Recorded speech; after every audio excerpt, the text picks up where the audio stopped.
Welcome back to First Issues as we continue with the First National Bank of Botswana half-year financial results.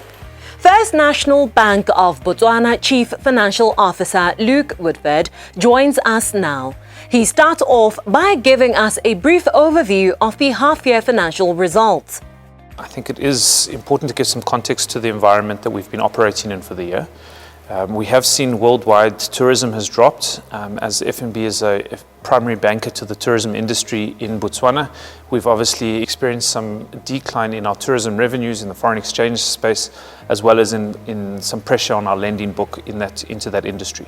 Further to that, we've seen that the interest rates coming down, 100 basis points down over the year, which provides quite a bit of drop in our interest income line, which we would typically see would result in reduced impairments as customers' affordability goes up and their repayments stabilize. We haven't seen that come through. So we've seen the bank rate coming down, supporting customers, but we are still seeing heightened levels of impairments in the market. So that's the context to the backdrop of a 23% reduction in our profit before tax. And then just maybe to contextualize as well, that we've seen a reduction in our advances portfolio, an 8% reduction. We've rebalanced some of our portfolios and we've seen some runoff. We've also been quite careful with regards to consumer indebtedness and ensuring that we remain a responsible lender in the market. We've seen a net interest revenue decline of 4%, primarily driven through the foreign exchange drop that I've spoken to. And on the back of all that, we've seen an operating cost base of 6% decline. And that's intentional. For a lot of people, the bottom line is the most important when you're talking about financial results. And a 23% reduction in profit after tax can be quite mortifying to hear. But do you see a silver lining in these results? Yeah, absolutely. So I always like to look at the core engine of the bank as opposed to just the bottom line. So obviously we need to make a profit. We're a commercial organization and we have a responsibility to ensure that we manage the financial resources we've received from shareholders and from depositors and the likes in an efficient manner. But when I look at the core engine of the bank, we've seen customer growth of over 50,000 customers. Now, out of 600,000 customers, that's quite significant growth in a difficult year. So really for me, that's a very big silver lining. Further to that, we've seen our customers wanting to be safe, and in them wanting to be safe, we've seen this mass migration across to digital platforms. Now, those digital platforms allow the customers to interact with the bank for us in a very cost-effective manner. So you'll see that the branch network, for example, has remained at 24 branches. We previously used to service 450,000 clients from that branch network. Then we serviced 500,000. Now we can service 600,000 clients from the same existing branch network. And that's as customers take up these digital platforms, they don't put pressure on the physical infrastructure. The other thing that's very pleasing to me is that these digital solutions for customers are actually cheaper for the customer. So we see customers, we've got a big education drive to make sure the customers know how to bank as cheaply as possible or cost effectively as possible. And very pleasing to see that the customers are taking it up. Still on the profit after tax, which one of your business units was most impacted? It would have to be the commercial segment. So we've got 4 operating segments in the bank. You've got a retail segment, a commercial segment, a corporate segment, and then it is the treasury function that sits as an operating segment. That's seen in our financial statements that we split the business into those 4, and each of them focus on a different customer base. So we've segmented the bank based on ensuring that our customer stays the center. So the commercial segment, or business segment, typically services the small SME all the way up to the business that would then be passed on to the corporates, so the big listed entities and some of the bigger clients. So that segment is quite far-ranging and covers all industries. It covers both lending, it covers deposit taking, it covers transactional. So from a transactional perspective, we've seen big growth coming through on the SME base, a lot of new clients joining us.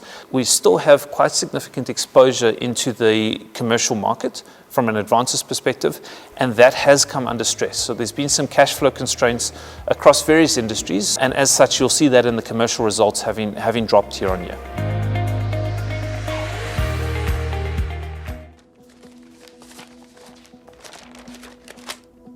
When running a business means, where did I put that receipt? We can help you with instant accounting, free software that does your bookkeeping for you. When running a business means, Wait, what do you mean the container hasn't arrived? We help protect your business from risk with Mohwebi Insurance. And when it means How do we pay our staff that don't have bank accounts? we help you make multiple payments directly to people's phones with e-wallet bulk send.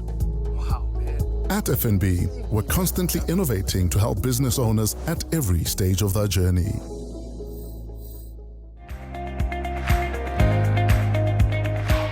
Welcome back to First Issues as we close on our analysis of the First National Bank of Botswana half-year financial results for the 6 months ended 31 December 2020 with the bank's CEO Stephen Bogatsu and CFO Luke Woodford. While the economic environment has been challenging, Stephen says they intend to aggressively focus on that 2025-2020 Thrive strategy to steer the bank back to positive financial performance. We have a strategy that we started last year, Strategy 2025. What that strategy hinges on is digital migration, is cost efficiencies, migration of our customers, as I indicated, to digital platforms. So those are some of the aspects of the strategy. So we need to focus on the very pillars of our strategy that are going to actually steer us towards a new normal. I have previously indicated that a number of those areas include what we are doing for the customer in order to enable them to continue banking under this new environment, which is our digital platform. It involves a number of initiatives aimed at assisting our staff members, because if our staff members can be assisted or rather enabled to navigate this environment, they will be able to give better service to our customers. It involves the assistance, the kind of assistance that we want to give to the community in order to take the community with us as we go with our strategy. So that is 2025 strategy, which we have called digitization on steroids. If you look at our strategy, we had indicated that most of our digital migration initiatives are going to take shape in 2023. But the environment called COVID has actually ensured that we accelerate the pace at which we put in place some of these reforms. So it is through those reforms that have now been accelerated by COVID-19 around digital migration, around the kind of products and services that we can avail to our customers to allow them to do their banking in the comfort of their homes, in the comfort of their offices, without necessarily coming to the bank, because this is not an environment for people to be leaving their homes. It's an environment where all services and products should be accessed remotely. So that's the primary focus of what we are doing from a customer perspective. Invariably, when we do that, it is going to have a positive impact as well on the bottom line, on the costs, because as you would appreciate, there's currently a lot of pressure given the low interest rates, the impairments. There's a lot of pressure on top line, and the only way we can extract now value for the shareholder is actually to focus on efficiencies, and those are efficiencies around costs, efficiencies around collections. That is the only way that we will be able to impact the bottom line. In line with this, Luke adds that the bank continues to help customers who have also been affected by these unprecedented times. The first thing was to ensure that our customers are physically safe. So life is precious, and we have done everything we can to ensure that banked customers are able to fulfill their needs, their financial needs, digitally, and where not digitally, that they can do it in a safe environment. So the first thing for us was to ensure the safety of our customers and our staff. Secondly, when we look at various aspects of what a customer requires from the bank, we look at the deposits, for example. We've provided a safe platform for the customers to deposit, to place funds with us. And then if we look at the advances portfolio, we look at the 2 billion pula in loan moratoriums that we were able to extend to our customers. So where they have existing debt with us, they were going through a difficult cash flow period. They needed time to calibrate their business to the environment in which they're operating. And so we were able to offer cash flow relief to those customers. Now, that was in excess of 2 billion pula. And what that did is we've actually seen a lot of those customers recover, adjust to the new normal, and take up normal loan payments after that.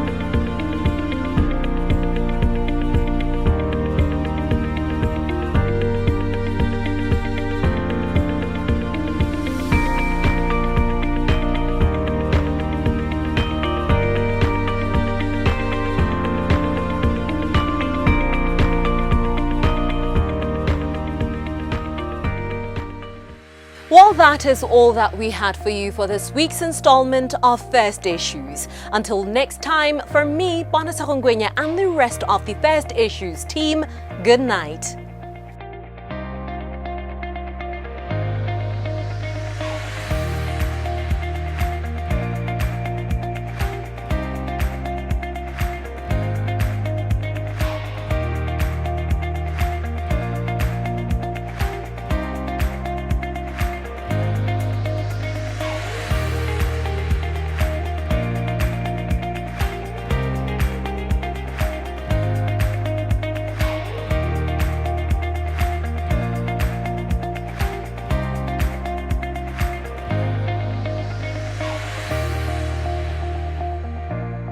This program was brought to you in association with First National Bank of Botswana.